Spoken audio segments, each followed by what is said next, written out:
la zone à défendre. Regardez, c'est un reportage de Mathieu Langer et Elisabeth Wouters. Au détour d'un sentier, à une centaine de mètres des habitations, quelques caravanes de fortune, des chapiteaux et des tentes sont installés depuis plus d'un an. C'est ici que la prison d'Aaron devrait voir le jour. John a suivi le mouvement français du zadisme. Il est lui aussi venu défendre cette zone.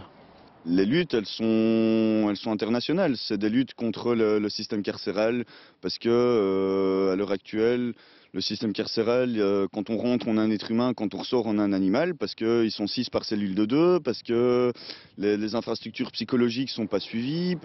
Vivre en autarcie, y défendre la terre est le deuxième objectif poursuivi par cette vingtaine de jeunes. Mais à quelques mètres de là, les pelleteux se rapprochent inexorablement. Et il n'est pas rare que ces activistes repoussent les grutiers, travaillant sans autorisation. Très gentiment, il a téléphoné à son patron l'a eu au téléphone, il a téléphoné à la police.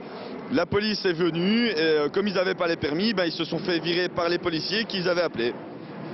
Voilà. Un peu plus loin, John nous emmène au pied des cabanes construites dans les arbres. Leur but, se protéger de la police car ils sont parfois victimes de tentatives d'intimidation. Il y a des coups de sirène au matin qui nous réveillent, ils se mettent sur le parking en bas et ils donnent des coups de sirène comme si c'était pour nous réveiller et puis ils s'en vont.